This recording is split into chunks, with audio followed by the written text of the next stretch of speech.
Through thousands of years, humankind has been captivated with what we term as the paranormal.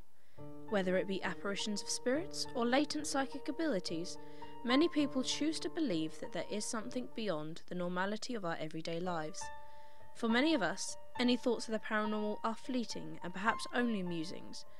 There are, though, people that allow the phenomena into their everyday lives. Some build careers around research into strange happenings, while others become hell-bent on chasing down evidence of spiritual beings. David Farron is the president and founder of the British Psychic and Occult Society. He has found fame through his investigations related to the infamous Highgate vampire case around the 70s, and has a life which revolves around the paranormal and occult. People often ask me to define the nature of psychic phenomena. The most common category are the ones most people witness or define as ghosts. There's a second category known loosely, or widely, not loosely, as the poltergeist. These usually concern people in houses and the effects these entities have on people, such as objects falling off shelves, or even cases where these entities have been known to psychically attack, that is, move or push people, usually when they're asleep at night. A lot of these manifestations are caused by the people themselves when they are in a sleeping state. And there's a third category as well, which people often ask me about. These are entities that seem to appear to have some form of outside intelligence. Call them spirits, call them what you will.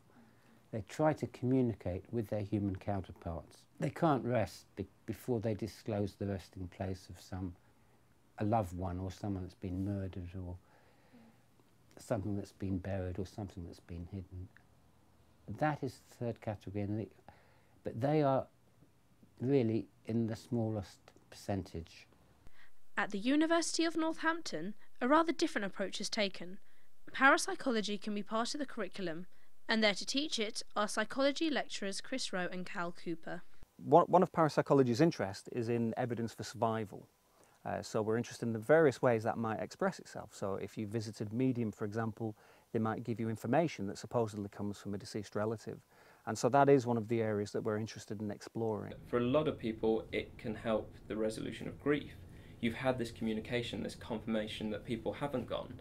They might continue in some form. They're around us in some way by having this last conversation, by seeing their apparition, or maybe dreaming of the dead. Rather than the more ghostly side of things, parapsychology often takes a deeper look into the possibility of latent psychic abilities in humans, such as extrasensory perception, or ESP. Parapsychology is the study of exceptional human experiences that appear to be outside the realm of current scientific understanding. This covers three different areas: ESP, extrasensory perception, which incorporates telepathy, mind-to-mind interaction, clairvoyance, the ability to see information at distance, and precognition, predicting events before they happen. There's also PK, psychokinesis, more commonly referred to as telekinesis, and this is where we might be able to affect people or the environment via the power of the mind alone. And a well-known example of this is spoon bending, for example, with the power of the mind alone. So ESP might happen in lots of different ways. Classic examples might be, say, having a dream that you think later comes true, or you might suddenly have this compulsion that you need to call somebody because you think they're in trouble, and when you phone you discover that something's happened to them, something bad. So those kinds of things are fairly common. One of the techniques used by researchers to detect signs of ESP is known as the Ganzfeld experiment. Participants are taken into a room filled with red light to relax in a reclining chair. They then have half ping-pong balls placed over their eyes and wear noise-cancelling headphones in order to achieve an air of sensory deprivation. At first people might hear the sound of water because this natural, very fast crackling sound sounds like rushing water. But the Ganzfeld then starts to promote visual and auditory stimuli, so people might start hearing voices, conversations, see images coming to them of maybe mountains, treetops, people interacting.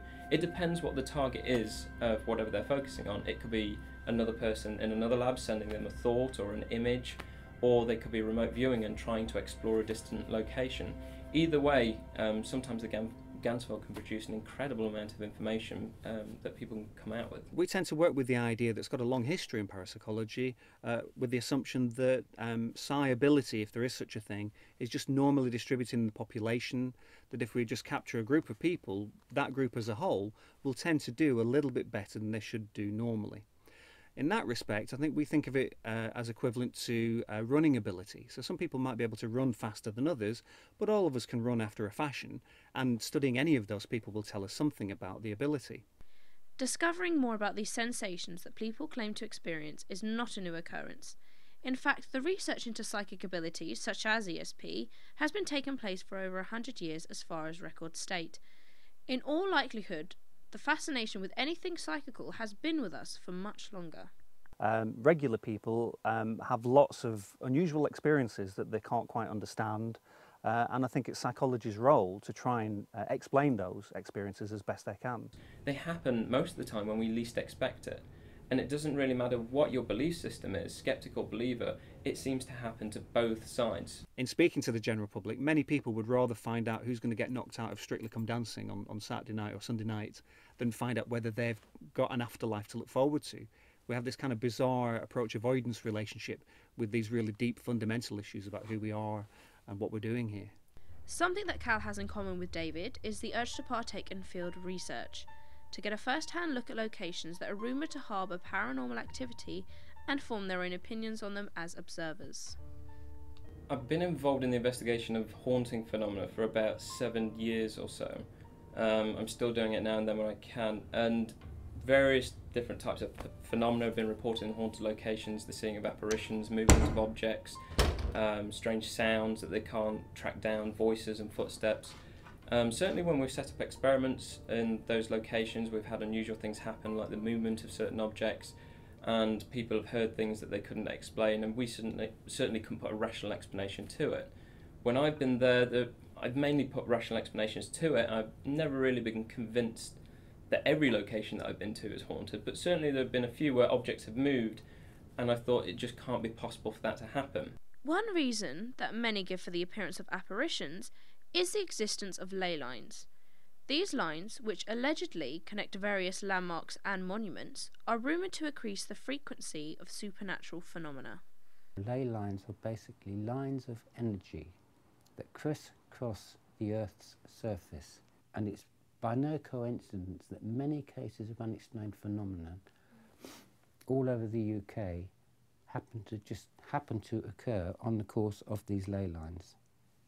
There is a ley line, for example, that starts in Highgate, in fact at the centre of Highgate Cemetery, which is known as the Circle of Lebanon. That ley line goes on to traverse the Flask Public House, which is a very old coaching inn. It then goes on to traverse the old Gatehouse pub, and it terminates in Highgate Wood. And along all these places along this ley line, obviously the well-known so-called vampire, if you like, of Highgate Cemetery, a figure which was sighted and then mysteriously disappeared in front of witnesses. There were disturbances at the Flask, again involving a tall, dark figure, which was often seen in the older part of the pub, sitting on a bench called the Old Monk's Bench. Again, it was a tall, dark figure. You had bottles flying off shelves, clocks mysteriously stopping, various changes of temperature. In the old Gatehouse pub, the symptoms were virtually identical. There were again reports of a tall, dark figure. Bottles would fly off shelves. In fact, there was quite horrendous reported poltergeistic activity in the upstairs of the pub not long ago.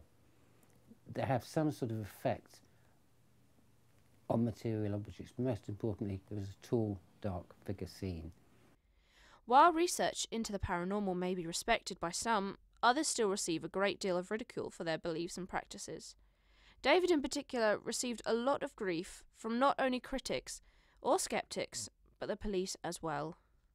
So, in 1974, the police arrested me for a series of vaults that had been broken open in Highgate Cemetery, and I was charged with desecration. I was acquitted of the 3 main charges, but I was found guilty of 2 charges which had been introduced at the last minute. And one was making the marking on the floor of that small mausoleum. And the judge gave me the maximum time for that, which was 6 months imprisonment for malicious damage. And there was one more charge, which I'd better mention briefly. I'd been invited by a reporter who worked for Titbits magazine. They were doing a story on vampirism, and he took me to Highgate Cemetery in the daytime, and we found this huge maze of catacombs, which is still there, obviously, called the Terrace Catacombs. And vandals had actually sawn through the thick iron bars around the lock, and the gate was open. And he said to me, it would be really good if we could get some pictures in there. And we went in the afternoon, we had torches, and he'd asked me to bring to the cemetery a Bible, a crucifix, and obviously a torch. And he asked me to stand behind the coffin, holding up a cross, holding up a Bible at one stage, and shining the torch into the coffin. And he took about 5 or 6 photographs. And when they raided my flat in '74, the police found these photographs of me standing behind the vandalised coffin. So maybe the jury thought I'd moved the coffin to be photographed with or something. But I hadn't touched it. I was found guilty on that, and I got 2 years imprisonment for vandalism I hadn't even committed.